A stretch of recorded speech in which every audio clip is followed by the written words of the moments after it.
Good morning, everyone. I just hit this. It's a mosquito stick. I don't have mosquitoes this early and it's too cold. But there was so many gnats yesterday when I was sitting here. And I thought I better light that just before I start, just in case. How is everyone? Oh, I need to slide this over. Forgot. Good morning, Jack.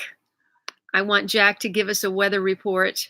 Jack, what's the latest on the fires in California, please? Do you have that information handy? Linda, can you see me? Yes. Hi, Linda. Can you see me now? Hey, Daryl. Thank you, Daryl. Good morning, Hot Tea Spill. Can you please tell me your name? Because that's kind of Hot Tea Spill does not roll off my tongue. Good morning, Brian in New Jersey. Good morning, Beth. I want to say San Diego. Good morning, Lisa. Good morning, Linda. Good morning, Sally. Where are you writing from, Sally? I don't recognize your last name. Laura Tang, good morning. It's evening here. Where are you, Hot Tea Spill? And give me your first name. Hi, Michael. Where are you writing from? As everybody's tuning in, I have quite a lot to go over. Good morning, Carolyn. Charleston, South Carolina. Sally, did you see my video that I did in Charleston? Not a lot of people saw that video, and I would love for them to watch it because this was during my Southeast trip. People are joining. Hi, Roman. Good morning, Carl in Ireland. Oh, good. Thank you. Well, please share that, Sally, because not enough people saw that, and you've got such a great, great city. And great farmers market, and the butterfly garden was amazing, and I would love for more people to see that video. So if you could search that and share it, I'd be really happy. I want to give major shout outs. I want to tell you what happened, and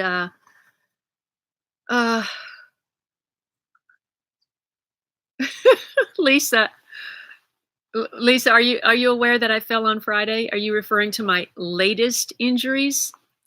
Yeah, everybody, I fell on Friday. And I think people are starting to tell me now especially yesterday, I had another angel helping me out. And I want to give a shout out to her.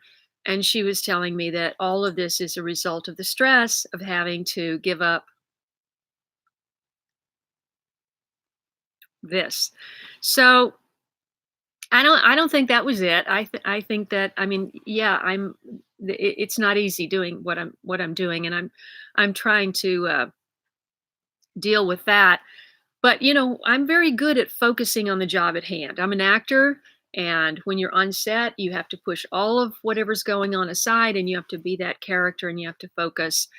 And so when I have a production team here, production crew, which I had yesterday, I had Friday, I had 4 painters here, and I had 3 tree trimmers, and Denora was here.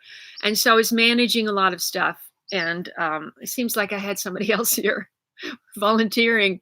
Anyway, can you believe I stepped on a pineapple guava? Yep. Because he was opening up the pineapple guavas, and one of the recommendations was to make the house more visible from the street. And I wanted to do that without cutting down my fruit trees. So that means you've got to open them up and prune them. And he had been pruning the pineapple guavas. I'm sorry, I'm missing comments. Good morning, Maddie from Iceland, and Harag from Pasadena. Good morning, Johnny. Deb. Oh, I do, Deb. Oh boy, do I. Let's see.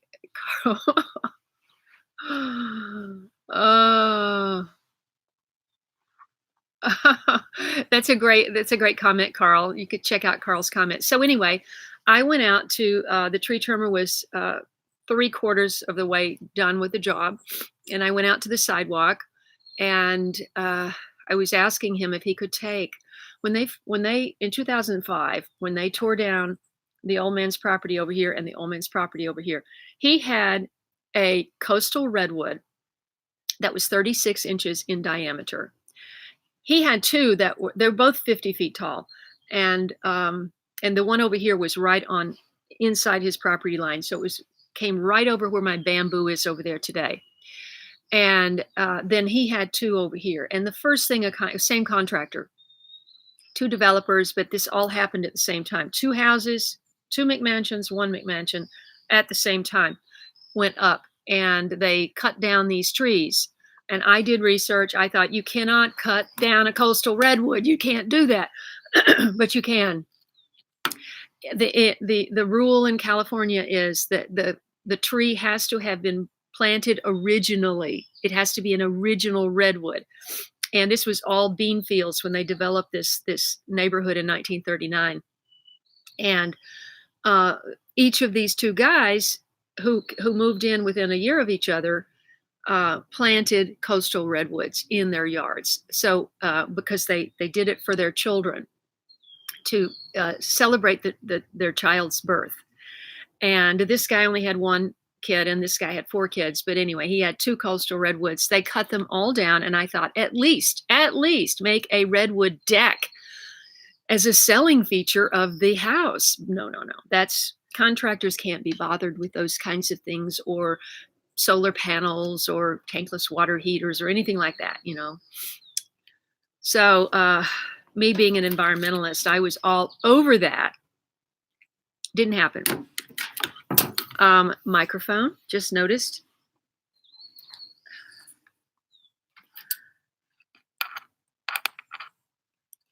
Hold on. How's that go? Oh, yeah. Let me know if you can hear me, if that's better. Anyway, so I had the tree people bring me a disc. You may have seen it in one of my many videos where I go down the side of that side of the house. I don't go down that side of the house that often with my camera, but I did quite a bit during the whole huge plum harvest. You might have seen those discs that have been sitting over there since 2006. One is 36 inches in diameter and that thick, one was. And then the other one was about that thick and about that big around. Anyway, these things weigh 1 billion tons. And so I was asking him if he could take them away, because I knew, how they can't be sitting back there.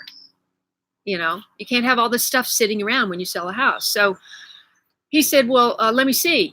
I said, they're really heavy. He said, let me see. And I was facing this way and I turned this way, and my right foot went down on a pineapple guava. My ankle went out. I went down on my left knee on the concrete. So, and my hand. Actually, this should be wrapped, and it's not. So, and a scrape here, and a scrape my knee, and anyway, I'm okay, and I'm lucky, and all that. My ankle's a little bit better today, but I see that yesterday I should have focused more on icing my knee and not just my ankle. But I'll survive, and I just want to give a huge shout out. Let's see if I've missed a whole bunch of. Yes, Carl, definitely. Okay. Jack, just write it again in like 5 words. I don't want to miss it. I want to give shout outs to all these amazing people that have helped me during the ordeal of this year. And one is my neighbor Hazel, who showed up the last 2 nights. No, she showed up last night with baked salmon, broccoli, green beans, all organic, roasted potatoes, the little ones that melt in your mouth, that look like grapes, and you put it in your mouth, and she's such a good cook. And she sat and talked to me while I ate every bite, and then she took the plate away. And the night before, I had another friend, wonderful friend, Chris, and told her I fell, and she came and brought me a Wagyu beef burger, lettuce wrapped, of course, and sweet potato fries and salad. and she sat there and ate with me, and then I've had this other angel that just showed up. Now, last weekend, I had the bad back, and my back was like so much better when this happened. So, but Lisa drove up from Oceanside, which is almost to San Diego. Lisa may be on now, I don't know. And she said, "I just want to come and help you. Whatever you want me to do." And she just got in here and helped me for several hours. We went and bought flowers. We took a load to the my storage unit because I have to get a lot of stuff out of the house just to show it because I have so much stuff. Anyway, Lisa Chandler, she helped me incredibly last week, and then yesterday, I think I just heard from this woman the day before. Never met her, and she found me through my loofah video not too long ago. She's been watching my videos, and she lives in Culver City area, which is about 20-30 minutes from here if depending on traffic. And she was a former she's a was a former production UPM, and on the movies we call that's a unit production manager. A UPM is in charge of all the money on a movie, and that means you can even tell the director what to do if he's going too long or spending too much money trying to film a shot. And so she has this. Her name is V. We call her V. Her name is Vanita, and V has gone through some serious challenges of her own, personal challenges of her own. She's lost family members in the last year, and she gave me her time yesterday and came here, and she said, I'm going to take over this area. And I could just tell that I was not going to have to do this. Okay, do that, do that, do that, do that, do that. She just knew what to do. She's a gardener, and I said, run with it. And she said she just wanted me to sit here with my foot in the Epsom salts tub. And that's what I did for, I had to go back and forth a lot because Eric were here cleaning up the back. There's a lot of work. There was a lot of work to do back there. And good morning, Vinicius from Sweden. Fantastic. I'm just filling in Vinicius and everyone. I'm just filling everyone in. I don't see a lot of comments. So yes, that's true, G. Murphy. It is beyond circumstances beyond my control. So yeah.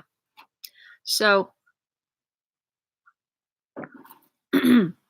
I didn't have any of my raw milk today to put in my hot cacao, which is what I'm drinking. And I put my raw goat yogurt in there. That's interesting, gotta say. Today's oil, I am a distributor for Young Living essential oils, and today my oils are these: wintergreen and peppermint. I'm putting 2 drops of peppermint in my cacao. It's actually wonderful. And I have been using wintergreen, which has a real cooling effect. I'm combining it with a mineral ice, and I'm putting it on my various injuries. And what's weird is when you get injured one place, then you're kind of walking around like this, and then your shoulders get all tense. And so I just grabbed my wintergreen and I'm going to put it on right now on my shoulder. I wanted to give a shout out also to Nuclear Skull. I don't know if Nuclear Skull, that's the name of his or her channel. And they have been watching a lot of my videos. He or she has been watching. They have been watching a lot of my videos this week and commenting. And he or she said, why don't you get back up on the roof? And so you will see in an upcoming video me do just that. I did not get hurt. I got hurt after that, just walking on the sidewalk. I didn't get hurt when I was on the roof. No, I got hurt when it's a good thing I didn't get hurt when I was on the roof because the injuries would have been much greater. But anyway, I wanted to give a shout out to Nuclear Skull because I thought it was a good point. If I'm saying goodbye to this place, I should say goodbye from up there. So I went up for a couple of minutes, and you'll see that in an upcoming video. I am behind on editing, and I was not able to edit the last 2 nights because after just getting through the pain of the day, I was ministering to my various injuries and elevating my foot, and I just thought, "You know what? My fans are just gonna have to wait, and I hope you'll be patient because you'll be rewarded because I am filming the decommissioning to a point of my garden that I have loved and cherished for 7 years and developed." Uh, Lauren, I know, and, Lauren made a good point, you gotta take it easy. Here's the point, here's the problem with taking it easy, I can't take it easy right now. I have a stager coming on Wednesday, and that means I have to have all of my remaining mess cleaned up in there. And I haven't even attacked my office fully yet. And I got the floor cleaned off, and but I have so much work to do in there. And today, V is coming back this afternoon, and she's going to help me finish making the garden presentable. And I'm just so very grateful that she's doing that because she has an eye for detail. And when you're injured, you're just trying to get the job done, and you know, and she's over there studying and going, I think we need to do this, and I think we need to do that. And I'm going, go for it. Also, I had this huge bush. You'll see in the video, I had this huge bush I had to take out. It's been here for 25 years and it just died. I don't know why. Oh, thank you, Helder1234-ish. What is your first name? I'll never remember that. Helder1234-ish. Well, maybe I will. Good morning, Kate. Kate is reminding everybody to smash that like button. And I just noticed you there, Kate. And you guys, Kate has been very, very involved in all of my live streams. And you will have something to look forward to because I am going to make it my mission to visit Kate when I go to Texas for Christmas. Those of you who are following my son's journey, he arrived in Austin. They are in their new home. He painted all weekend, and well, the weekend's still going on, or week. They've been painting the house, and they bought bicycles and bicycled out to a restaurant for dinner this week. And so far, they're enjoying Austin. Donna, you got a point. I hope that doesn't happen to the rest of them, at least not until the property gets sold. And Kate is obviously, because her channel name is Inside Kate's Kitchen, and please go check that out. Kate, when I get a moment to breathe, I am going to be watching your videos.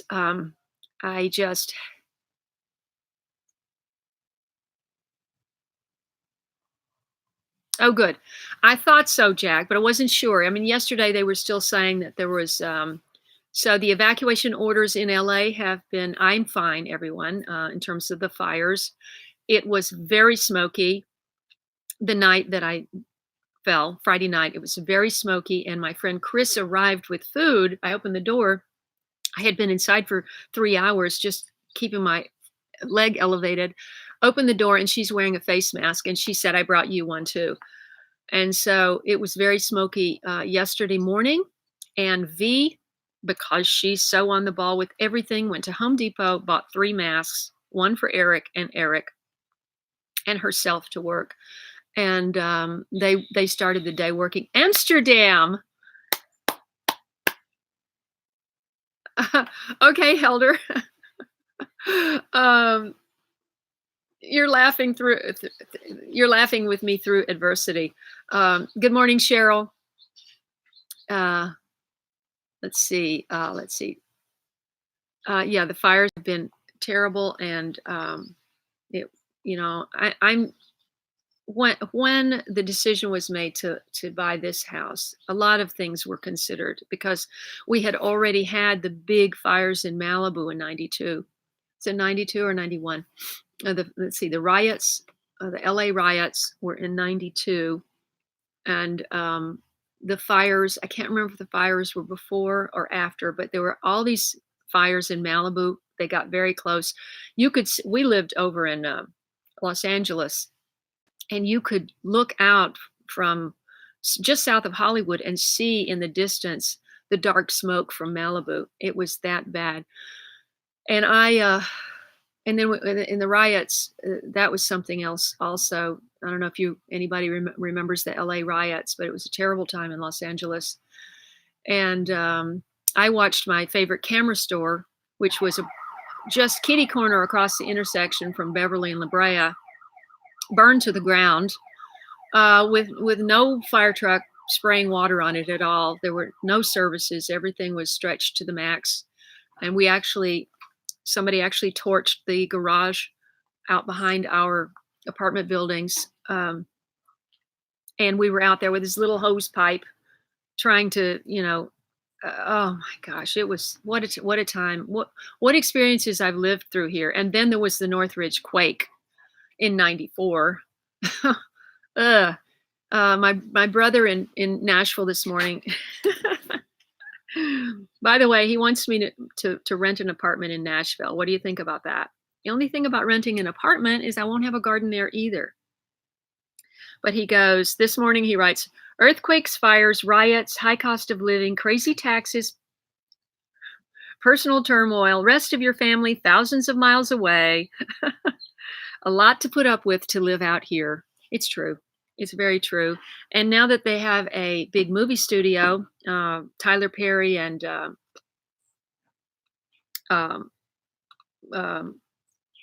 what's his name? I can totally see his name. They've opened a big movie studio in Atlanta. Tyler Perry already had a big studio in Atlanta. It's called Tyler Perry's. Atlanta is called the Next Hollywood. Jack wants me to move to Maryland. Jack, let me just say, all those pictures of tornadoes you've sent me have not encouraged me to move to Maryland. Okay. I know G. G, what does G stand for, by the way? Joanna, good morning. Joanne Kuhn, good morning. Where are you writing from? I know, Helder. You gotta, as long as you're above ground, you just gotta have a good attitude, right? Okay, everybody. I wanted to, the shout outs continue. Let's see. This is fresh squeezed orange juice from the trees at Julia's, I have a friend who's a property manager here.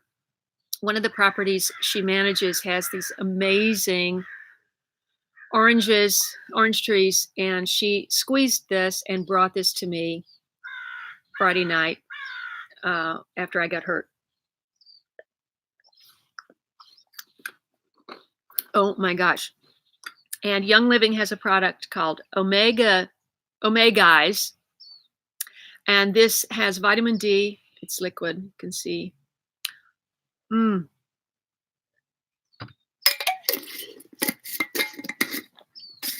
Taking that to help with my injuries. I also wanted to,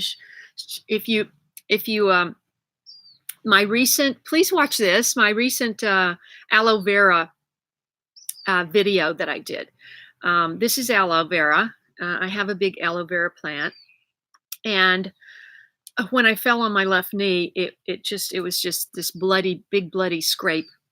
And Denora says, you need to use aloe vera. And I'm going, yeah, I should use aloe vera. I just made that video about using aloe vera on scrapes and burns.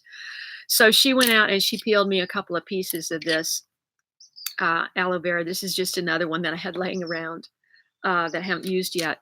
But please watch that video. And in full disclosure, I was corrected by a number of people that wrote me. It's cold out here. My nose is dripping. Sorry. A number of people wrote in the comments that I don't think that's the edible kind of aloe vera. I'm not an expert. I've never professed to be an expert. I'm a late bloomer. I'm learning. I'm learning and sharing what I'm learning, and I'm just sharing. So, uh,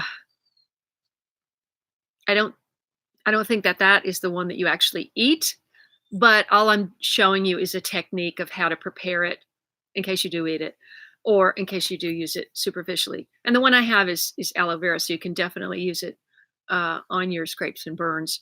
So if you have watched that video, if you're interested in growing aloe vera, make sure and you want to use it internally, make sure you buy the correct one.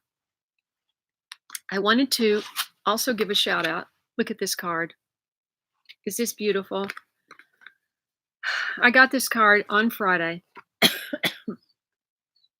This is from my chiropractor's wife. This is how thoughtful. I mean, I took a probably about 5 pounds of pineapple guavas in there. Now they happen to be fruitarians. I could never do that. I I can't even understand how you could live just on fruit, but they eat predominantly fruit, and I knew that. And so I took this big bag of pineapple guavas in there when I saw him for my back, which he really helped. And she sends me this card. Now look how lovely this card is. This is here, and this is here, and this is here, and this is here. And then she writes the way she writes. It's almost like a design on the card. Hello, Kay. Many thanks. I've never met her. Many thanks for sharing your wonderful guavas with us. Love, Dr. Mahatma and Martha. And I would, if you are in LA and you need a chiropractor, he is incredibly intuitive with his hands. He doesn't use like harsh techniques or anything. I mean, yes, you have to have adjustments when you get out of alignment, but I have been to a lot of different kinds of chiropractors in my history, and I like what he does the best because he can somehow with his hands figure out what's stuck and get it unstuck. And that's the idea, right? Now, I wanted to share something else. Let's see. Anybody other going to? Gilbert.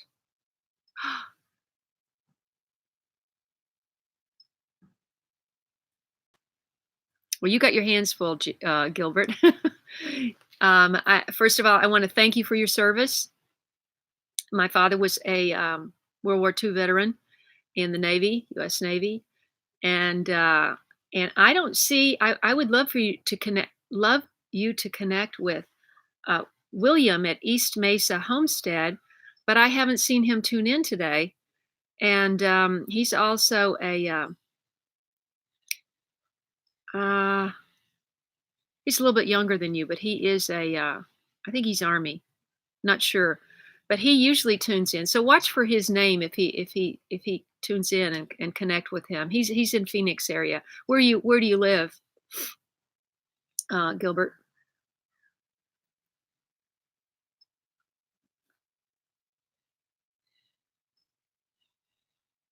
Johnny, relax. Johnny, relax. Why? What happened?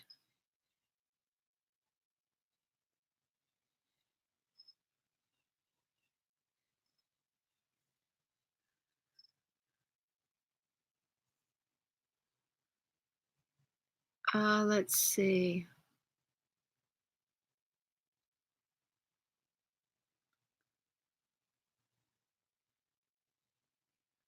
Oh, Christopher, I'm so glad I saw your comment. Well, Christopher, I'm still here, and if you can get down in the next 2 months, you can still say you're here. Okay? If there's any way you can get down here in the next 2 months, I would love for Will to come down. Will must be about is he 13 now? 12 or 13? We have someone on, everyone, Christopher Latin, and he has a he has a young son he's put a big effort into growing corn, and I think you were 12 when you contacted me first, so he's probably 13 now, and I hope that Will sees this, and I want to give a big shout out to you, Will. You are the future of healthy food, and I want you to keep gardening and keep trying to do your best growing your own food. And I'm very, very proud of you.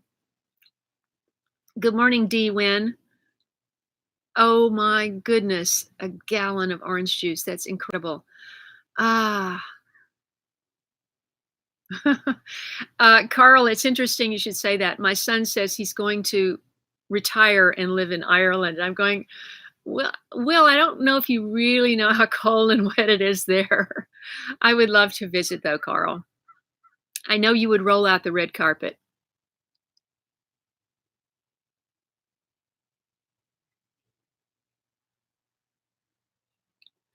Mm, the Olympic Peninsula of Washington State. Are you talking about the San Juan Islands where Double Dog Farm is? Oh, good morning, Lisa. Lisa, did you hear your shout out?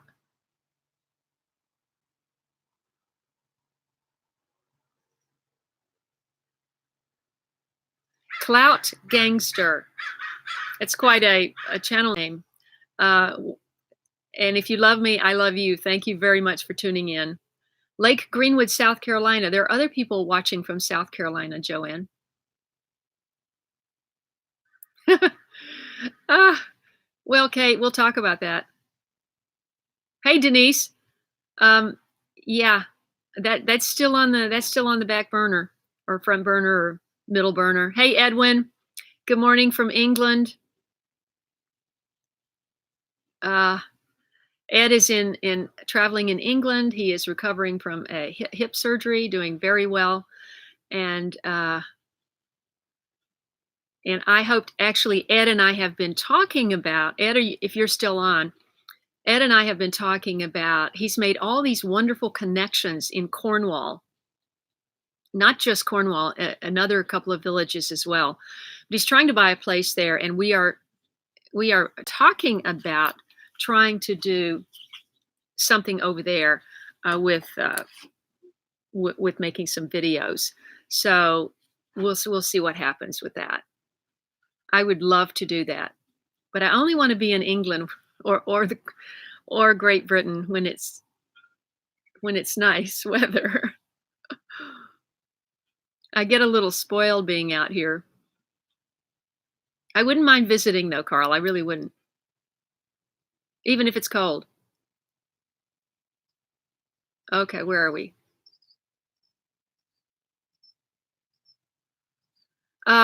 Silver Garcia. Obviously, I was trying to figure out what happened with that thread of conversation. I can't see the beginning of it, but I just want to.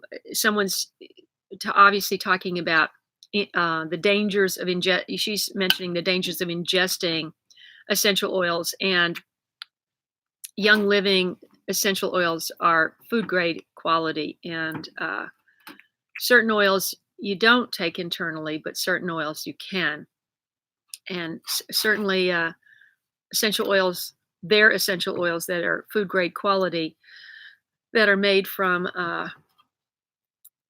plants you eat, like peppermint is fine, and lemon is fine, and orange. Okay, let's see. Karen, Central Illinois. I think Steve is probably watching. He's in Southern Illinois, Karen, and he's talking about you're going to get really hammered this winter, really, really serious winter. Oh, I have never been. I've never been to Lake Nacimiento. Never even heard of it, really. Ah, let's see. I wonder where. How close are you to Pittsburgh, Gilbert? I have a lot of friends in Pittsburgh. A lot. I say I have a lot of friends in Pittsburgh. I have, let's see, two families. Oh, I bet it's cold. Knolls. What is that flying around? I wonder if that's ash. Wow. Yes, Andrew. Hello. Good morning. There are other people on from South Carolina. Please connect. Thank you, Silver. I appreciate that. No, I appreciate that. I do. I do. And you're right. You should always. You should. There are so many essential oil companies, and you should be very careful and do your due diligence when you buy products because the Young Living it was really the premier company in the country, and there have been a lot of imitators, but none that I believe that are the same quality. Good morning, Eric. I didn't see you there.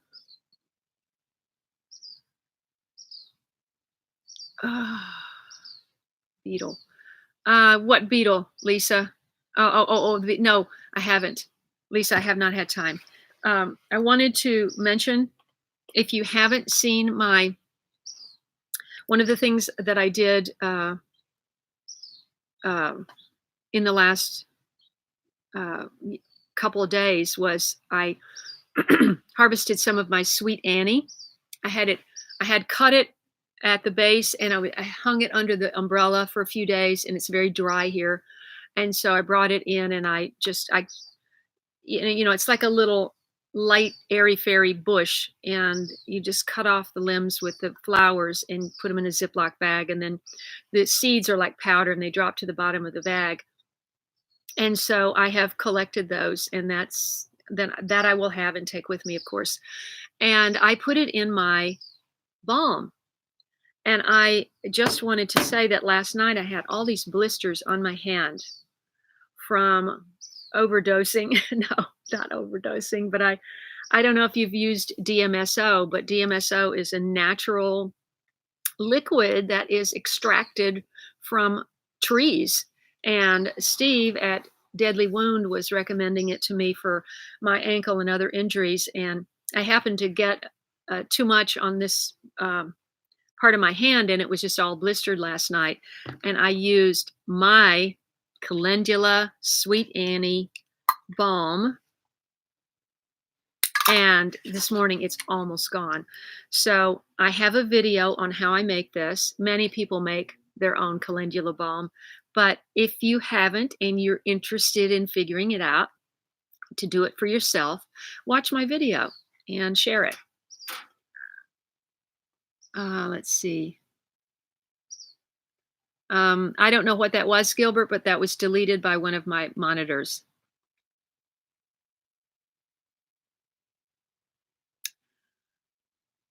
San Antonio. Yeah, well, they grow bananas in Phoenix. Let's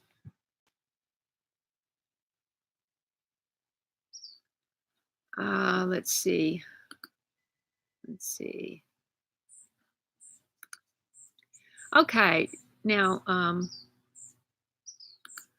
we don't have to worry about that anymore, Kate. Let's see. Okay, I wanted to show you. Let's see if I wanted to give a shout out to Samia, Samina. I'm so sorry, Samina Shack. Not sure I'm pronouncing her. She's in the central. She's up Sacramento area. She was very lovely to be checking on me. I wanted to thank Jack Rudden, who is in Maryland, and he's the one that first told me about the fires because he is an avid young weatherologist, meteorologist. I wanted to let's see, if you're interested in permaculture and you haven't seen my video with Tori Morton. His channel is called Permaculture Homestead. Want to give him a shout out. Someone wrote me this week and said they were trying to get in touch with him because they wanted to interview him for a magazine. So I put the two of them together. I want to give a big shout out to Doug and Stacy because I'm still getting people coming over to my channel from Doug and Stacy. And if you haven't watched Doug and Stacy's channel, they're hugely successful on YouTube and in the homesteading movement. And I highly recommend their channel. I love them. And I went out to see them last October and it changed my life. Okay. changed my channel and my life. And I was there about 1 year ago today, actually. And I wanted to thank Felice. I did 2 videos with Felice. She's the great, great chef. She specializes in healing food, healing recipes, and she's a wonderful chef. And she has a backyard garden over east of Los Angeles. You can find her video by searching on my channel for the nasturtium pesto. That was one of the things that she made, and it was absolutely delicious. I want to give a shout out, although I haven't had her on my channel yet. I wanted to, and I will um, as soon as I can.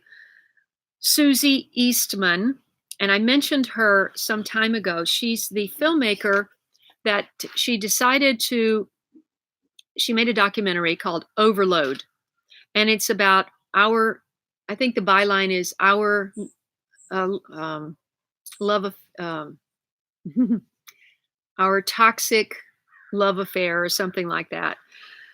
And she was at a time where her friends were having children and she wanted to have a child, but her father was an industrial chemical salesman. And he had all these chemicals, and she was exposed to a lot of chemicals. And she's also was a makeup artist for 9 years. And believe it or not, all makeup has so many chemicals you cannot even imagine. And I'm going to tip you off. One little thing you'll learn in this movie. I went to the screening, to the premiere at CAA in Beverly Hills, and met her. And she promises to be on when we can connect. She lives in Louisville, Kentucky. And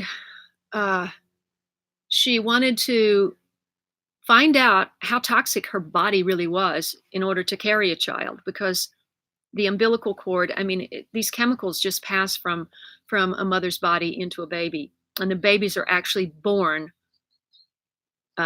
chemically toxic. And you think, oh, as long as I eat right while I'm pregnant. No, it's much more than that. Much, much more. Hi, Nanu. Good morning.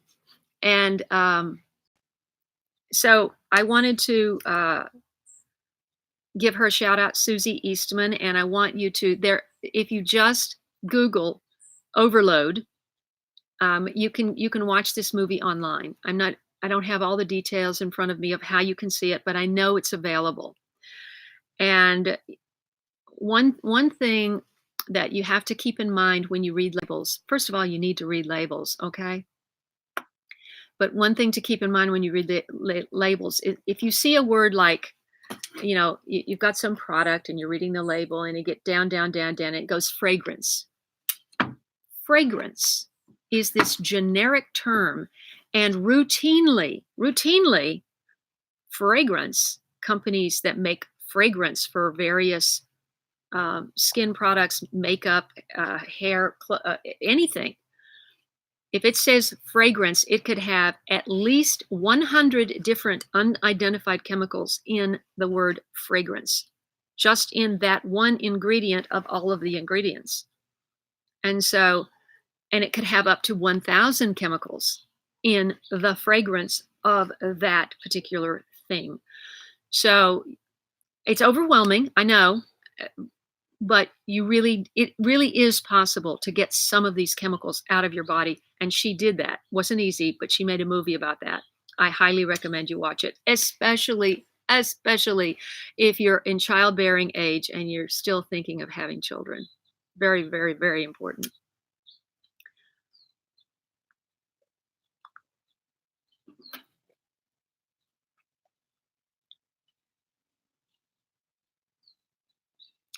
Let's see, Westmoreland County, that must be in Pennsylvania. I would love to hear about that garden, or Good Morning Organic Gardening in North Carolina. And Kate is pointing out that fragrance is usually listed last, and it could be not only flavor, not only fragrance, but the word natural flavor. That's a bag of I won't say a bag of worms because we love worms. That is a bag of, that's bad. Hi, Robin. Where are you? Where are you in Tennessee, Robin? I'll be in Tennessee. Uh,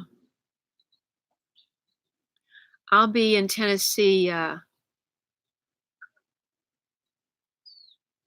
Donna is mentioning. I think natural flavoring is bad in food. That's right. It's a bag of nasty. Good point. Yes, and it's in tiny print. You really does. Um, she did not do celery juice in the movie, but I believe it does. You would have to research that, Pretty. I'm not. I don't know. Let's see. Okay, I wanted to show you something. You know, when you start unpacking your life or packing up your life or whatever, my mother saved everything. And when this whole process started, it actually started, I didn't want to talk about it, but it actually started back in, you know, well, I did talk about it a little bit back in the beginning of the year. I started getting rid of some things. I mean, because my mother saved everything, she was a scrapbook queen of scrapbooks.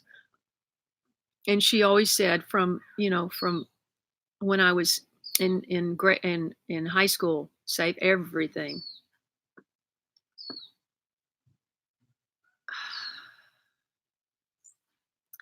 Anyway,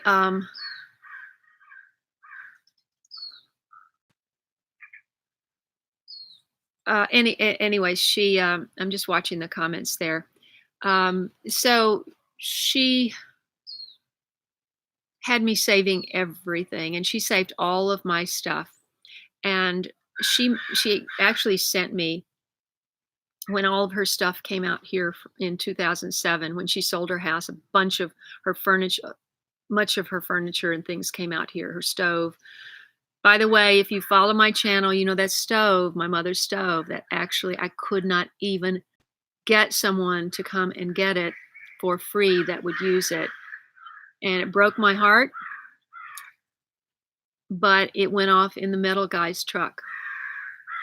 I took pictures of that, and at some point I'll put a compilation of all of that. Anyway, she made all these scrapbooks for every occasion. And so she had also kept this, and this I came across, and look at this. This kind of tells you a little bit about, or kind of explains my whole nature lover. Look at this.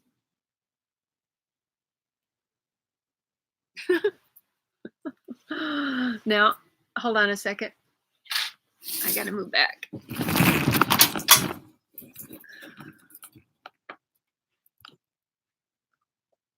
That's weird. There we go. Sun is in my eyes. I thought I had, the sun is so low in the sky now, but look at this. Isn't this beautiful? Well, I mean, I made this myself out of 1/4-inch plywood and put hinges on it. And inside, I drew that. I think that's an oriole, right? We don't have orioles here, so I've kind of forgotten my bird species. That looks like a red-headed woodpecker. And I'm not sure what grade I made this in, but look, I must have won first prize. And that is just taped on with a little piece of masking tape. And then look what I won't show you the whole book, but look at that. I don't know if you can read that, but it says, "My Bird Book" by Kay Cottrell, dedicated to my mother and father, or father and mother. Oh, goodness. Did you know they don't even teach cursive in public school anymore? It's incredible. Here's the barn swallow. Jack, I know you're appreciating this. Jack Redden follows. But look at this beautiful cursive. That's the barn swallow. Anyway, I'm so glad I have these things. It's the kind of thing you never look at it. Decades go by and you don't look at this stuff, and then when you look at it, you go, oh my gosh, look at that thing that I made. Okay, where are we? It's 8:50, everyone. Let me see if I have. The reason I brought up Felice was because I wanted to give her a shout out because she wrote me the most beautiful message this week of encouragement, and I wanted to share it if I can find it. If it's right here, I'll share it. No, it's not. Okay. Anyway, oh,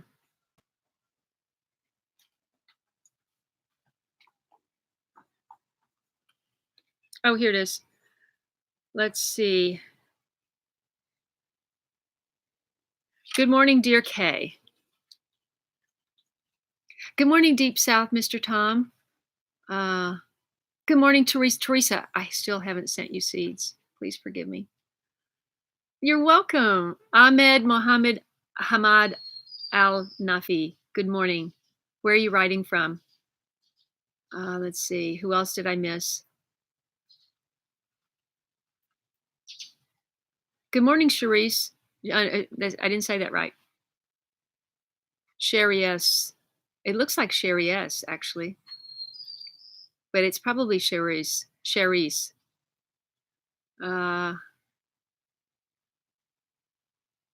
Let's see. Oh, okay, Robin. I'll show you if you want. Well, Carolyn, I told my parents when I was 5 that I was going to be an artist. And I spent all of my free time.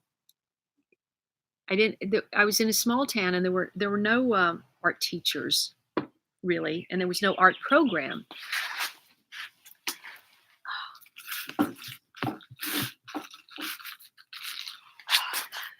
Sorry, when I moved my table, it started wobbling. There was no art program in my school. And so I would, and I guess it speaks to my personality, but I really enjoyed the paint by numbers paintings. You get the paint, you pick out a design, and I did them all.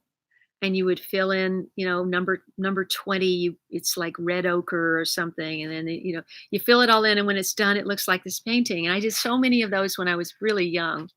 I was always working on those. And I like to color and I like to fill between the lines. And I'm very sort of an in between the lines kind of person. But then when I went to college, I got an art degree. I have a Bachelor of Fine Arts in studio art and printmaking, which is why I have so many etchings. I have my own art collection of art that I've collected over the years. And of course, then I got into photography when my son was born. That became the way I could continue doing my art with a baby and juggling acting. I would just quickly take pictures of him, and I would go into there was a wonderful, this is back in film days, and I would go into, the interaction.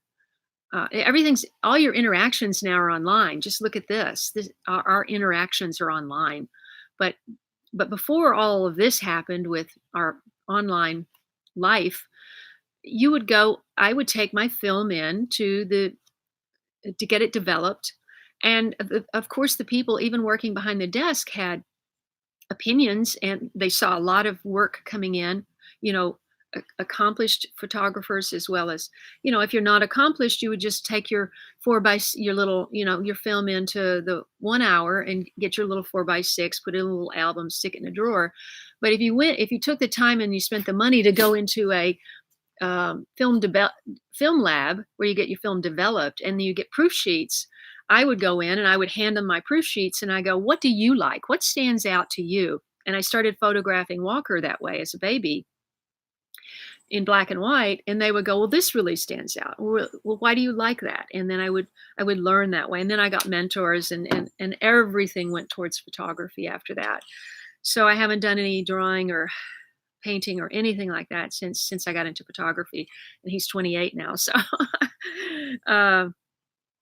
but my whole life has been about art. I mentioned that to Steve last night. We were talking, and I used to always say art is my life, and now my art is my garden. And because I've always obviously always loved nature. I mean, back when I made that, I also had a butterfly collection, and I had a beetle collection, because in Tennessee growing up, oh my gosh, you could get the most huge beetles and moths, and because there was a power light across on our street, and at night these huge moths would be out there, and it was very easy to catch all these. And of course you used formaldehyde to knock them out.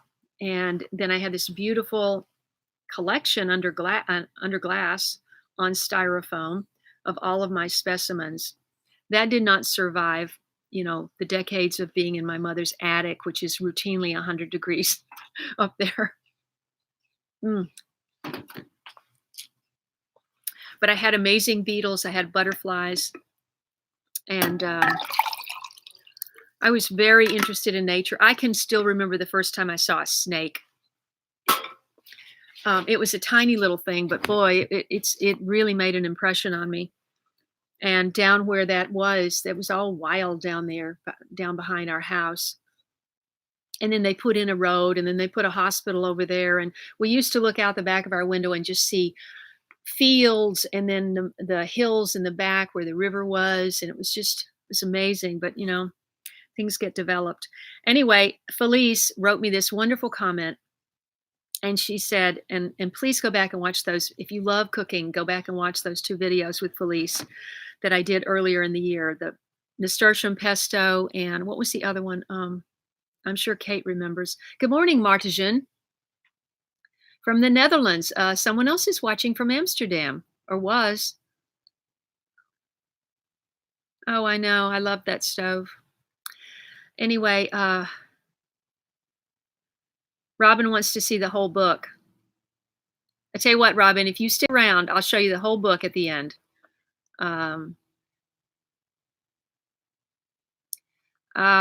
Yes, please hit the 87 people are watching. I think the 96 is definitely a record. I really appreciate that, everybody. So hit that like button. Jamela, good morning.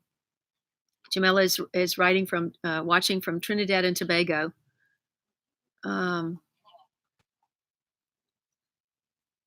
Oh, that sounds wonderful, Gilbert. That's fantastic, Karen. Oh, that's wonderful. And, our schools would too, but that's a whole other conversation. Yes, Kate has just shared my Amazon link, everyone. If you order anything this week or coming up, you want to order something through Amazon, please use my link. I get a few cents for everything you purchase. If you just go in through my link, doesn't matter what you order, whether I featured it or not in my storefront, I will get a few cents for those purchases. And I'm averaging about $25 a month right now. So anyone who wants to use my link, I really appreciate it. And don't forget to please order a Late Bloomer t-shirt. If you're just tuning in, I have my first merchandise. It's been 7 years coming, and I'm so excited. And Doug and Stacy were the ones that really got me into gear on that. And if you haven't seen it, this is what the back looks like. It's never too late to learn to grow vegetables, which is something I said in my very first episode. Hi, Bruna from Brazil. Fantastic. Let's see. Okay, so I just wanted to read this really quickly because Felice is such a good morning, dear Kay. I watched your garden decommission video yesterday, and it brought me to tears. She has been here, of course. She came to my birthday party in February, and made green borscht. It's incredible. I just wanted to send you a blessing. May you always land on your feet. And I wish all of this for all of you, by the way. This is not just a blessing for me. This is a blessing that I am sharing with my late bloomer community. May you always land on your feet. May you find a new garden to love and care for that has all the same mature trees you have now. Well, And may you plant cuttings from your old garden so they can remind you of all the happy days you had there and all the people who love you. Wherever you go, I know that you and your garden will flourish and you will always be supported by the love of your family, friends, and fans. And then there's about 10 emoticons there. I love you.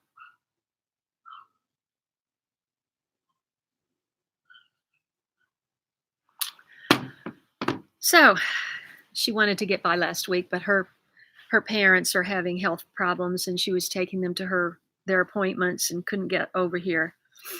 And so anyway, I just wanted to share that with you, and I hope that for all of you. And what has been amazing is if you go back and you watch my last video, which, like I said, I'm very behind. I have filmed a lot since then, and I just haven't got them edited. I will get one edited today. I know I will. I got the most amazing comments on that video, and I'd love for you to go back and watch that video again and just read the comments, because I am not the see, here they are. I I I I put that out and now the gnats are here. The comments, there's so many people that said, I'm moving too. I have to give up my garden. I have to go and take care of my parents. I have to do this, I have to do that. And so it's humbling to be reminded that I'm not the only one going through this stuff. I'm not the only one falling down and getting banged up and having to leave their beloved garden. Many people are going through these changes, and it's how we sort of shoulder through it that counts, I think. And I ever have another garden that has a huge African blue basil that attracts all these bees? I don't know. I don't know. Will I ever have pineapple guavas that smell so fragrant? And I don't know. But I tell you, on Friday, I had Denora. There was so many in there, and I've already been giving so many away.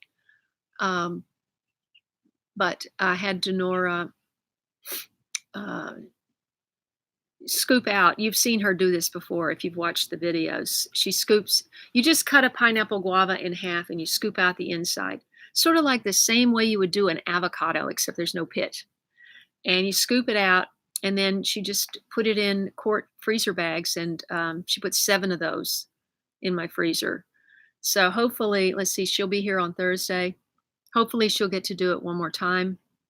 The majority of the guavas have fallen. So, but guess what? Vanita V, who is coming again today, she is going to give life to my, let's see, hold on, gotta do it again. She's going to give life to my, there, that's better. Oh, look, speaking of Felice, you see that plant? That's my citronella. And by the way, Daryl, are you still there? Daryl probably had to go gardening. Good morning, Louise. Eyes to see. Good morning.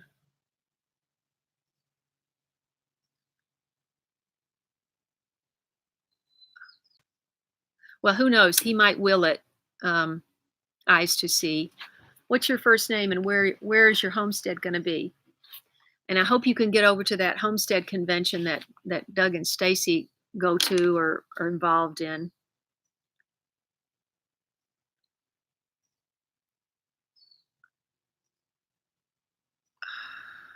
Jack grafted one of your plants. Yes, Carolyn, she did. She grafted 2 of them. And if you can believe, which you will see in the video, I was standing right there when it happened, and the tree trimmer cut off both of those branches. I could not believe my eyes. I was talking to the head guy, and he was clipping. It's this big wad of aluminum foil. I don't know how he could have missed that, but he cut off those branches. So as you will see in the video that I have to edit, I put them in water, and so you'll the rest of the story you will have to wait for. But yes, Carolyn, that was really disappointing. I had to do some pruning on the fig trees, but I just felt like he could see that and he wouldn't have cut that, but he cut it. Um, Thank you, Lauren. I appreciate that. Ahmed, do you have English? Are you able to write English? I'm just wondering. Uh, Luis is on from Green Zebra Gardening. By the way, Luis, I've done several videos with Luis. Everybody, going back, we've been connected literally for over 7 years, and he's down in Long Beach. There's a huge food community down in growing your own food community down in Long Beach, and Luis was the recipient of all of my seeding trays because when I first found out that I was going to have to move, I thought, well, I don't know. Let's.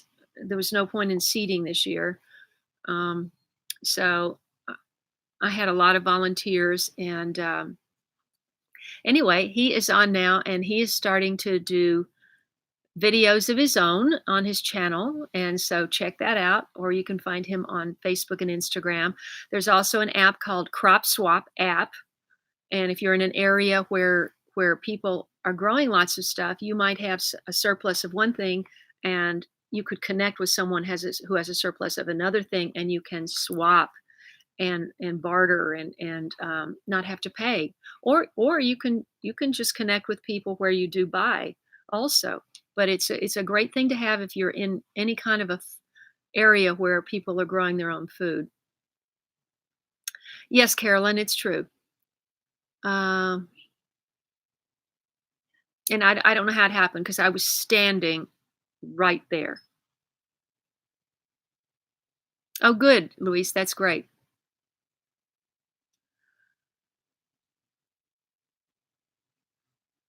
The need to grow. Denise is mentioning a documentary called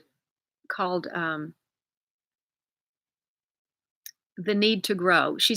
You've got the caps in the wrong place. The title is The Need to Grow. It's free for 2 more days. Check it out, everyone. She said it's amazing gardening documentary. Need to Grow. Thank you, Daryl. I see that you did that. Free online for 2 more days. Oh my gosh. What mountains, Robin? Are you over by she doesn't tune in. She probably goes to church. Um, or maybe she's got 3 kids. I don't know. She doesn't tune in, but oh, what's her name? Backwoods Garden Wife or Backwoods Mama Wife is her name. She's over in the mountains of East Tennessee.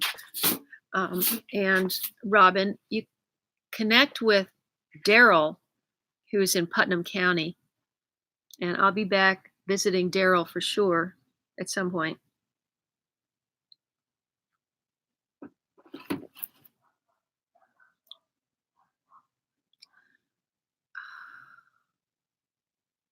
Let's see. Karuna, thank you. Where are you writing from? Yeah, that's where she is. Her name is Backwoods Mama Wife, and her name is Kayla, Kayla.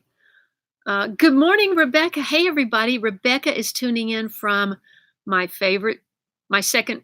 Well, let's see.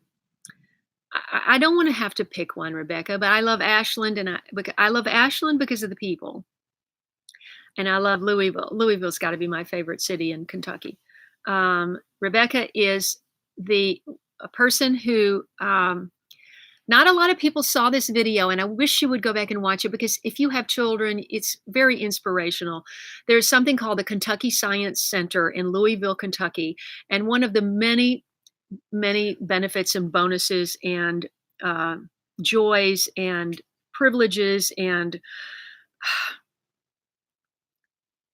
benefits to my life in doing this channel is being able to connect with amazing people. And I was in Louisville last year. My son was going to the Acres USA convention in Louisville, and I got to go and meet. Well, you know who I met.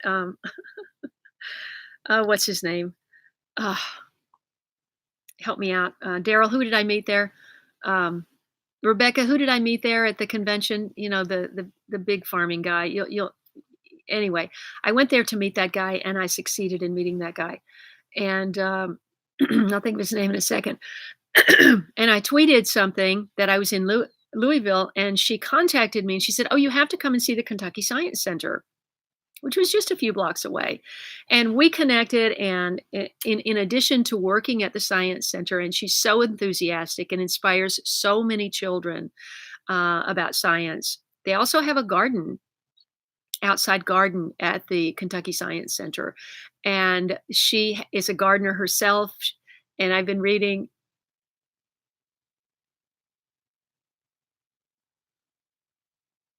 That's fantastic. So Rebecca, I've inspired Rebecca to document her garden in Louisville, and she's transforming her suburban, well, you can read, Louisville backyard into a permaculture food forest. And she's going to post her first video on Friday. Well, I know you're going to inspire a lot of people, Rebecca, and everybody, anyone who's on Twitter, please follow Rebecca. She is a guardian of the environment, and she is a proponent of growing your own food, and she is an educator of children about nature and science. And these are the people we want to lift up and say thank you for all you do to inspire the next generation. India, Karuna is in India. Thank you for tuning in. Missouri, Sid Talk in Missouri. Where are you located in Missouri? I was just there last year. Did you come over to me from Doug and Stacy? I'm wondering. I literally made my first trip to Missouri 1 year ago, almost today, when I went and visited Doug and Stacy in Missouri. And James, I don't know if CJ is on. James Verde, he's usually on the chat. Rebecca, yeah, Rebecca, what is your Twitter name? Luis at Green Zebra Gardening is asking. Oh, um, oh, you haven't decided for sure yet. Let's see. Thank you, Carl. And there's other no, Daryl, no. Yeah, I went to see Barefoot Farmer. No. Oh, this guy, he's a major speaker on the circuit. Oh, he's in Virginia. He's got a big farm. Help me out, all you peeps.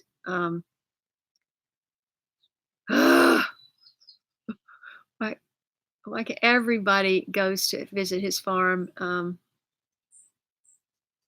I mean, I have his picture, his name right, and I mean his face right in my face, but I can't think of his name at the moment. Uh,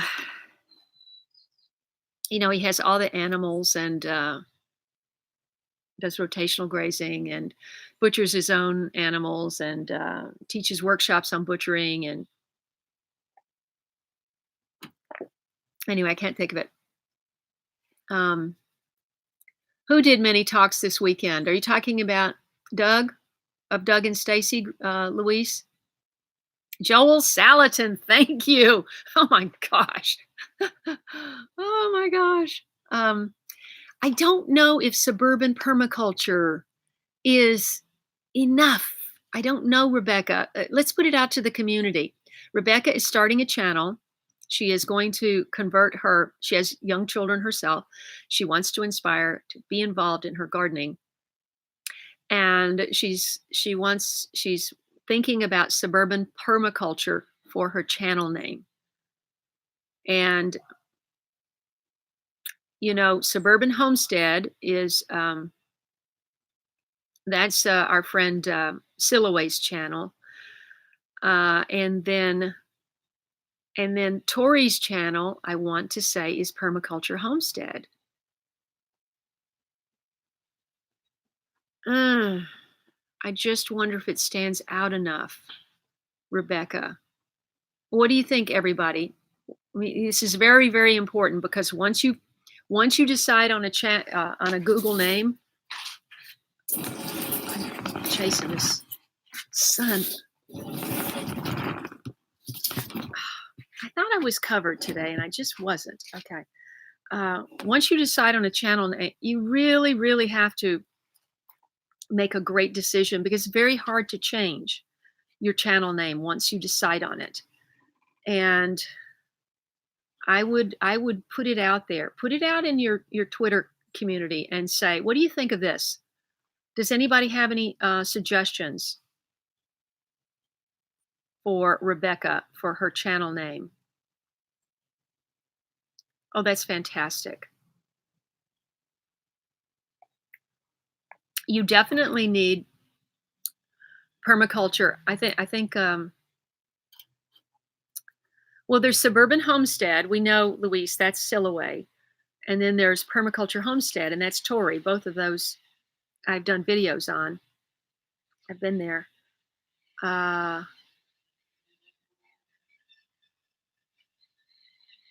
Prospect Permaculture. That's your town. Prospect Permaculture.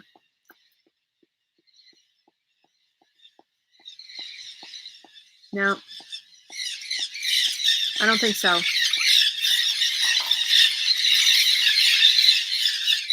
Look like about 40 birds up there.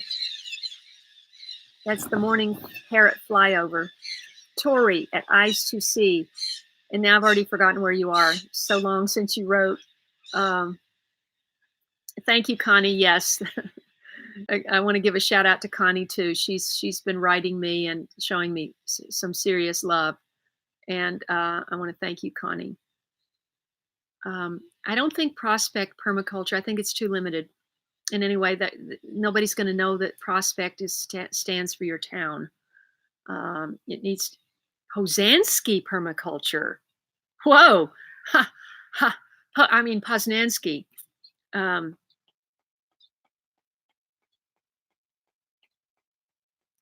Poznansky Permaculture.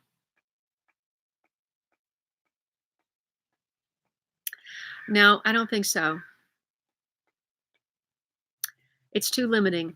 Just like Prospect, it's too limiting. They go, what's Poznansky? It's in it, gotta say, it's kind of hard to pronounce. Permaculture in suburbia. I kind of like that because I kind of like that, Luis. What do you guys think? No, they're not fighting. If you're talking about my birds, Kate, they're not fighting. They're chatting. They chat all the time. Yeah, they just chat. They, I don't know. It seems like they would just wear their chatting thing out because they do that all the time when they're eating. Those Ahmed, those are not mine. They are a flock of wild Kanye parakeets. They're parrots, wild parrots with they have a black head and a green body, bright green body, and they're beautiful. They're a little bit smaller than your average parrot because it's actually a large parakeet. But there's a wild flock that live in the canyon, and there's a canyon down there, and they fly over that way in the morning, and very often if I'm filming in the afternoon, they'll be going back. And if I grow sunflowers, they stop here and eat them. Ah, Rebecca. I wish I was in a movie. I wish I was in a Hitchcock movie, actually. Mm.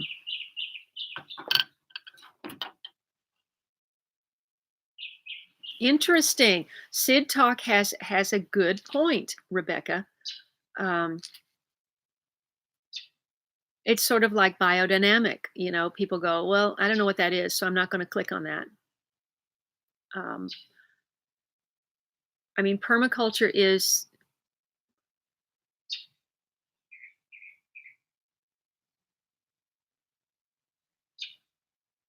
food forest in suburbia.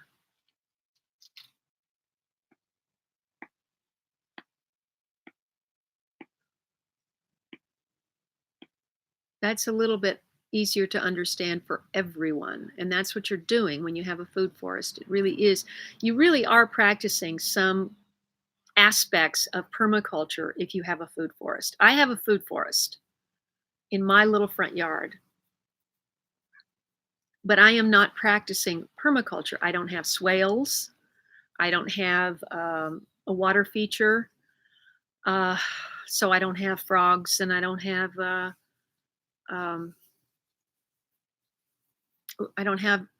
um, uh, chickens. Uh, I don't have ducks. I don't I don't have rabbits. I don't have any of that. So, are you planning to do that sort of thing, Rebecca? I would be very, very careful if there's no rush to upload your first video on Friday. It's much more important, and I'm just speaking from a content creator. It's much more important to make sure your name is rock solid. And an example I'm going to give you is mine's not. Okay. I did not take that advice. I did not know that advice to take when I started. Late bloomer could be anything, right? And uh so then because I got this channel name of late bloomer, I thought, "Oh my gosh, well I've got to add all these other words to that title so that people know what this channel is about." Kay Cottrell, late bloomer, urban, organic, garden show. Oh my gosh, it's way too many words. And I know that, and you can't imagine how many times I've tried to change it, and it's not easy. So that would be my suggestion, especially if you're still in your first permaculture course. Things are going to occur to you, and you're not going to miss out on anything. It's better to launch with a really great name than to rush into it and go, well, the name's not quite. I mean, Prospect Permaculture, no. Poznansky Permaculture, no. Permaculture in Suburbia, no. But and you need to search those. You need to use that tool.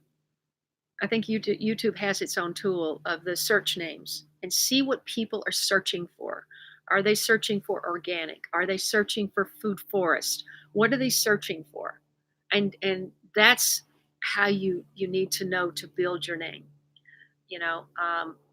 I give you a perfect example of someone who's wildly successful, and that's Callie Kim. Everybody knows who Callie Kim is. Well, when I started, not that many people knew who she was or what her channel was. But because she sort of had everything in that title, she was able to capture a large SEO, which is search optimization, search engine optimization, SEO. So Callie Kim, okay, we've got California, we got Kim. We know we got a young vivacious woman. Callie, we got California, sunny California. So we got the California gardens and the year-round gardening, just in those 8 letters, 7 letters. And then she's got DIY home and garden. I mean, I have to hand it to her. It's a brilliant name. And a year ago, she and her husband passed 100,000 subscribers. So I haven't even looked lately, but I think that she might have been evacuated from the fires, but they just lifted the evacuation order. And my friend who lives in Chatsworth have already moved back. So anyway, Rebecca, let's talk about that. Why don't you wait a week and really give it some serious thought? Do your SEO research, see what people are searching for, and let's think about that. And one other suggestion I would say is when I was in Germany, northern Germany, and Ranka, the woman who hosted me, She wanted to meet me. She's one of my biggest fans, and she hosted me up in northern Germany. And she didn't want to start a channel. You know, she didn't wasn't confident in her speaking English for the channel. And you really do to have a really broad base on YouTube. You really need to be speaking in English. Um, well, I'm sure you can have a big channel in India if you don't speak English. But anyway, if you want to have the US market and that kind of thing, people interested in, you got to speak English and feel confident speaking English. So anyway, she wasn't even thinking about doing that, but she wanted to do an Instagram. And so she had this title and that she was going to use. And it was non distinct and non descriptive. And I just go, no, no, no, no, no, no. And I just said, you know, I went out into her garden, and in her garden, she had on her little chalkboard, you'll see it in my video, and I encourage you to go and watch my European videos. I went at the time that I did those videos, I didn't have nearly the subscribers that I have now. And so they didn't get the kind of views that they should get. I have 3 Amsterdam videos. I have 16 videos in Britain, and I several videos in northern Germany with Ranka. And please watch those and report back next week that you did. Hit that like button. Anyway, only 68 people watching now. I will just say that I said um, on a sign in her garden, because she has this healing. She grows all these medicinal plants I've never heard of. This does that. This does that. This does. I mean, you would be drinking 10 different teas all day long to try to get rid of various things. I mean, she's got it all growing out there. It's a fabulous video. I had technical problems shooting it because it was very windy. She's near a field, and the wind was really blasting, and so I had to just chop it to bits because her voice would just get obliterated. But anyway, on a chalkboard it says Healing Berry Garden, and she has all these so many berry plants, so many berry vines. It's incredible. Several raspberries, several blackberries, gooseberry, you name it, she's got it. And blueberries, this thing, that thing, apples, and on and on and on, all kinds of medicinal plants. And it said Healing Berry Garden. And I said, no, okay, do the Healing Berry Garden. Okay. She comes out with the Healing Berry Garden on Instagram, and she surpasses my following on Instagram within 2 months. She has, let's just look and see. I mean, is she blew me away with Late Bloomer, you know. Hold on. I just want to see how many she has now.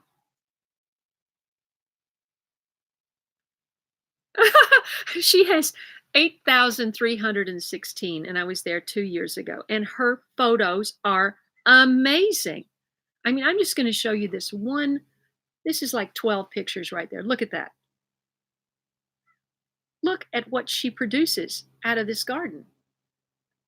I don't know if there's a reflection there, but if you're on Instagram, go to the Healing Berry Garden and follow her.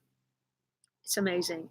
And also, I want to give a shout out to The Biggest Little Farm. If you didn't get a chance to see that movie, it is an amazingly inspiring movie.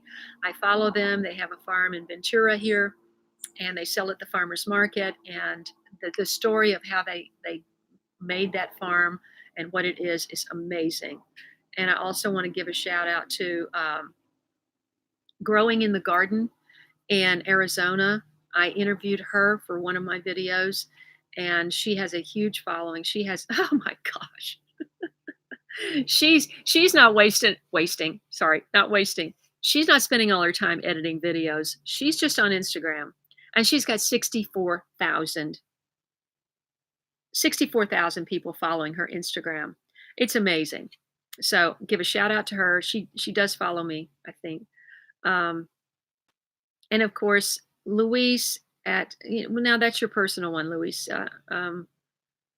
Luis is on Instagram. So anyway, I know a lot of you guys are not on Instagram or social media, but if you are, check them out. But that's Sid Talk. I'm glad you said that because you're right. You're right. Thank you, Johnny.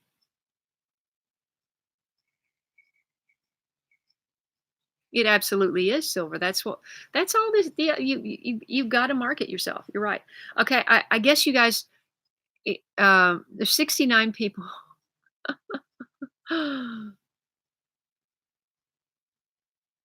Yes, thank you, Kate. Well, silver. If you have prospect gardening, no, I don't think it's specific enough. Silver. Mm-mm. That turns prospect away from like a city into an idea. Prospect gardening. You're prospecting, but gardening is too general. Yeah.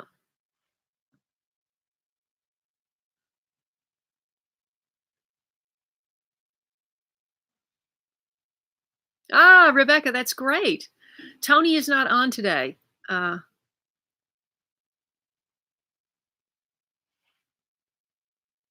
yes, Kate is mentioning, please go to my website at latebloomershow.com. That from my website, you can get to all of my social media, my Instagram. I would love to for my Instagram to pick up. Instagram, you have to really spend time on now because people are posting their stories daily. I can't do that. Another person that is hugely popular on Instagram is Lizzy Lou's Family Farm, and she's another person that I visited in 2017. She's near Wilmington, North Carolina, and she has converted her market garden into flowers, and so they grow their own vegetables, but for market they just do flowers, and they've made a big investment into that. And they have their heritage meats. They have the heritage hogs and beef, and so they sell all that. But she's also got adorable identical twin daughters that are growing up on the farm, on a family farm, and she profiles them growing up on this family farm, and it's just incredible. And Lizzy Lou, her name is Elizabeth Westcott. She has overcome, I won't say overcome, she lives with a serious health challenge, and the fact that she is able to do all that she does is amazing. And just because you see these beautiful idyllic pictures, it doesn't mean that it's easy, or that it's easy. It's not easy. Everybody has their challenges to deal with, and I have mine, and you have yours, and and the fact that we can come together as a community and hopefully share with each other, that means a lot to me, and hopefully I can inspire people who are going through challenges that aren't on YouTube, or aren't creators or content creators. I'm just seeing if of course, I want to continue to give a shout out to Jack Davis in Arizona. She is building the most amazing epic yard farm. Yeah, epic yard farm, uh, 2.0, in their new property, and you can follow her at Epic Yard Farm on Instagram and Facebook. And I want to give a shout out to Mimi of Mimi's Garden Design. She's in my neighborhood. She probably won't see this, but I want to say thank you anyway, because she came over and gave me her time to give me her expertise about how I needed to um, spruce up the garden to make it more presentable for sale. And then, of course, I've already thanked Lisa, and and my neighbor Terry. I want to give a shout out to Terry. She's one of the few neighbors that I have that actually watches my videos. And Terry lost her husband last year suddenly, um, Larry, and loved Larry. And so Terry knocks on my door 3 days ago, and she said, my sweet tooth was calling, and I haven't baked in years, but I'm bringing you some cookies, and I enjoyed those homemade cookies for 3 days. And, people are so kind and generous, and I just wanna give shout outs to everyone. Gina has been checking on me constantly. She wants me to move to Georgia. She's not in Georgia, but she's suggesting that I move to Georgia and be near, the Hollywood 2.0 over there. And, and Nuclear Skull, I don't think he or she tuned in. Jack, with all the weather advancements, weather announcements, I really appreciate all that. I know there's more people, and I'm going to finish. This is already an hour and a half. I'm so sorry. Good heavens, I didn't mean to stay on that long, but I'm just going to do this very quickly for Robin. These are yellowed pages. You've already seen the fly page. Let me get past that. I have the contents. I'm going to read it. Bald eagle story. Mockingbird story. Okay, we get the idea. Mockingbird hill, state bird, robin, bluebird, goldfinch, Baltimore oriole, cardinal, red-headed woodpecker, hummingbird. House wren, blue jay, quail, mallard duck, cedar waxwing, black-capped chickadee, phoebe. I have forgotten what the phoebe is. And purple martin, scarlet tanager. I'm not sure I'm saying that right. Tanager, barn swallow, and I've got a welcome page, springtime in the Rockies, bird facts, bird parts, bird skeleton, feathers of birds, bird beaks, kind of feet, wings, kind of nests, bird eggs, building a bird house, 4-H handicraft, and the index. 64 pages. I am not going to show you this whole thing. As you can see, that I didn't plan when I drew this. I didn't plan for the top to be, it's kind of cut off. That's the bald eagle. And I have a story about each one after I've written it. After I've drawn the picture, then following that is the story about the bird itself. Oh, and Mockingbird Hill. Oh, that's a song, remember?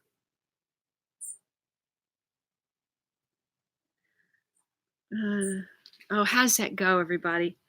Tra-la-la, twiddle-dee. It gives me a thrill to wake up in the morning to the mockingbird. Send goodwill, you're welcome, as the flowers in the mockingbird. I can't remember the tune exactly, but it's tra-la-la, twiddle-dee.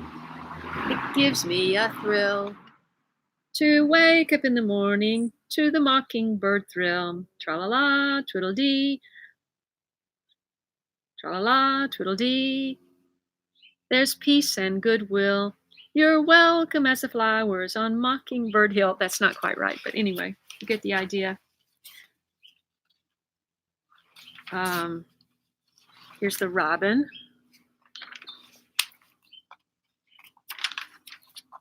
Bluebird, sweet.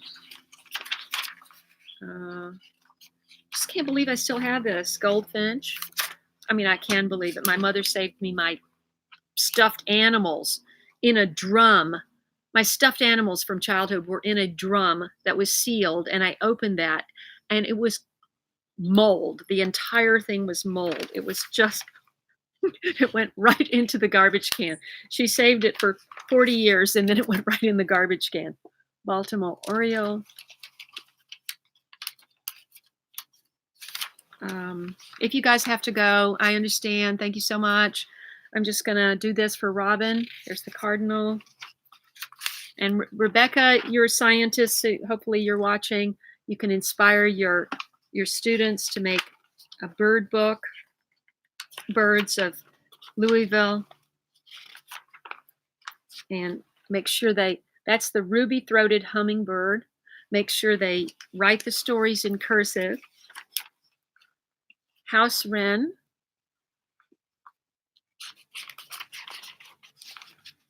I'm going to skip ahead. Oh, look, the quail is really nice. That's a nice one, quail. It's the first time I've looked at this in at least 40 years. Cedar waxwing. Black-capped chickadee. Oh, here's skeleton of birds. Skeleton. Beaks. Bird beaks. It's kind of hard to see.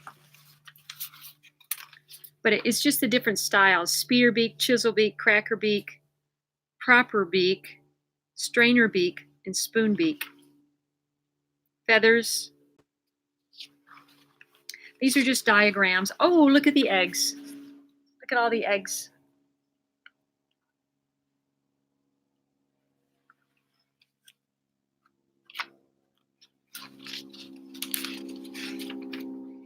Then I have some diagrams about building a birdhouse that there are copies. I did not draw them, but these are the different kinds. And then the index. Well, no wonder I won first place. Look at that. I bet I'm the only person that made it out of wood. Okay, everybody, this is a critical week for me. I can't even tell you. Today's Sunday. I've got tomorrow, Tuesday, and then Wednesday. I've got 2 days. And I have no idea how I'm going to get all this done. And right now I'm supposed to go over to a school, first grade classroom school. They are unpacking 13 bags of potting soil to go into a raised bed for this first grade classroom at Roosevelt Public School in Santa Monica, which is where my friend's daughter goes. And she said, oh, could you please come over and give your advice and stuff? And I'm going, you know, I would want to know, first of all, do you have moles and bowls? Because you don't want to be dumping all that dirt into that raised bed before you find that out. And because you need wire cloth on the bottom, or at the very least, you need weed cloth on the bottom if that's going on to existing grass. So, but I'm not there, and I've got a sprained ankle, so I hope they figure it out. I'm going to head over there though, and I'll be posting pictures and story on Instagram and Facebook, and I look forward to seeing you next week. And I can't wait to get you another video of the next installment of what happened last week, so that then I can proceed about, because I'm filming every day this week. I'm going to be filming every day until I'm gone, and either a quick live video or whatever. Because I hope you will follow my journey, #follow my journey, and help inspire me for the next step for what I'm going to do. I want to assure everyone, there's 61 people on, and I want to assure everyone that my channel will continue, because nothing right now is more important to me than my friends and my community that I've built on my channel. And I want to keep building that. And I would hope that you would share my channel with your friends. If you like what I do, please share it with your friends and help my channel grow. And then I can inspire more people, because wherever I am, I'm going to be trying to inspire people to be kind to Mother Earth, pay attention to your toxic overload, toxic chemical overload, and grow your own food, get in touch with Mother Earth, get your hands in the dirt, and inspire the younger generation to pay attention to what they eat and where their food comes from. And I made a commitment to do that 7 years ago when I started this, and it took 7 long years for my channel to take off. And this year it has almost tripled. It has almost tripled from where it was a year ago. And that's, I know, because of your help, some of your help. So the more you share it, the more it's going to get out there. And I really appreciate all that you do to help me and support me, and I want to support you. So thank you so much for watching. I'm going to see if there are any last comments that I. Nice spring. Welcome. Let's see.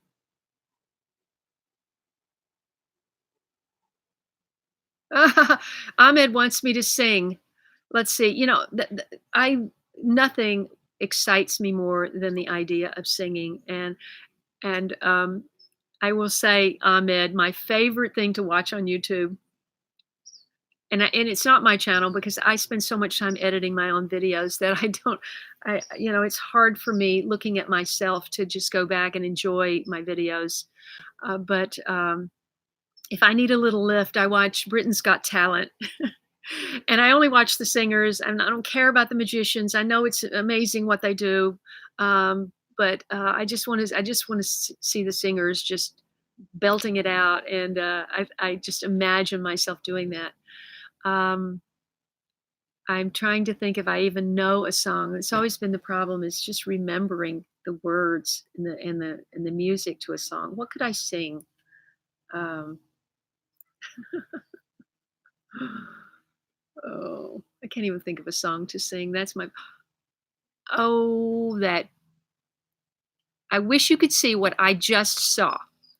Big old yeah, yeah, big old fat squirrel in my pineapple guava took the ripe pineapple guava off the branch, pulled on it, started to bite on it. It fell off the branch. It went down and hit the driveway. So it went over to another one. I'm growing pineapple guavas to feed the squirrels. Let's see. Because I grew up in the church, the only thing I can think of are hymns. Ahmed to sing, which you probably wouldn't be familiar with. But I tell you what, if you tune in next week, I'll sing a song. I'll figure out some lyrics and I'll sing a song.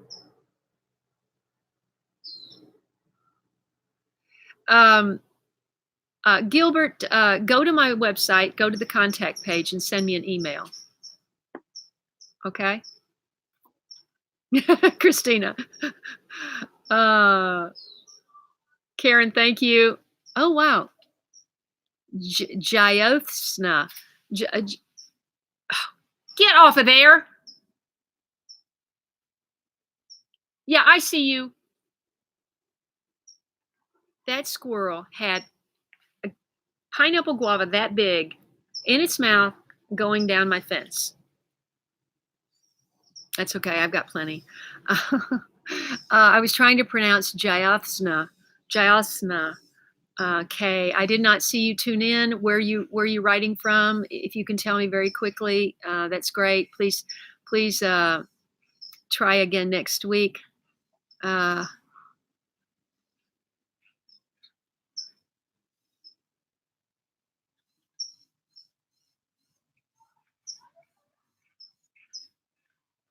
Oh, Gilbert has an idea. What about Rebecca's Urban Farmstead?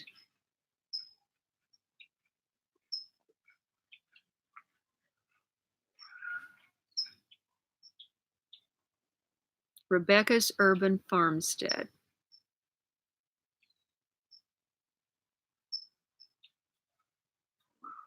It makes it personal, makes it urban. I mean, more to the point, it would be Rebecca's Urban Food Forest. More to the point, since farmstead is not technically a word. And for non-English speaking people, I have a feeling farmstead would not, Gilbert would not go high on the SEO, because anytime you use a punctuation, that's another thing. Rebecca's apostrophe S. SEO just goes to, SEO on Rebecca's would be nothing. I mean, nothing personal, Rebecca, but it would if it was K's late bloomer show, the K apostrophe S, would not even factor on the SEO. Anytime you have a punctuation, apostrophe in a word, yeah, I wouldn't do it. No. The most important thing you can do, Rebecca, if you're still on, is to search that SEO. But you're kind of getting to it, Gilbert, I think.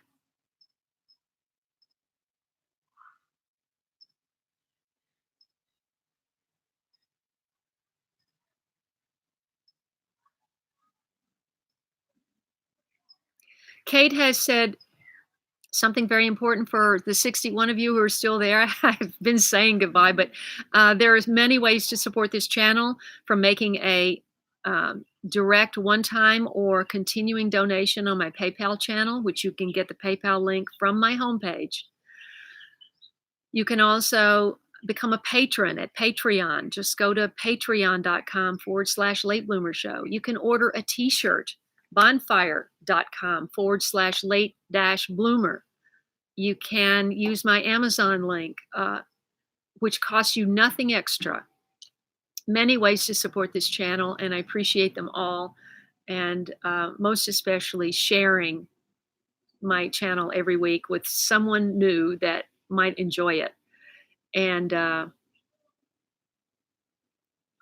Paul Miller. Hey, Paul Miller, where are you writing from?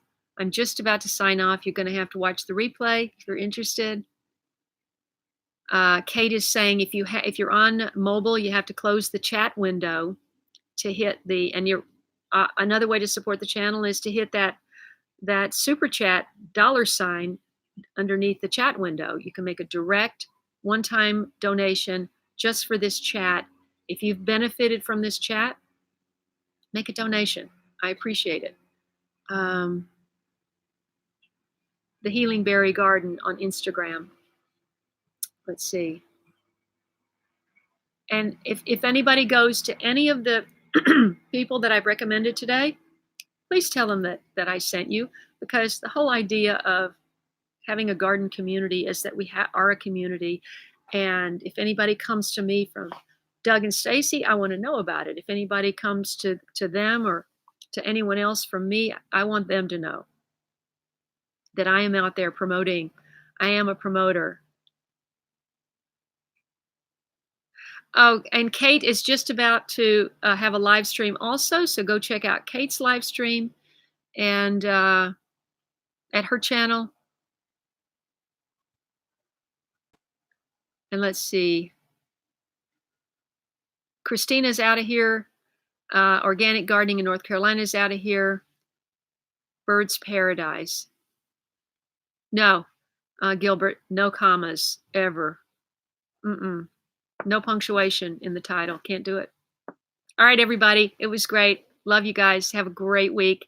And tune in again next week at the same time. Okay. Love you. God bless.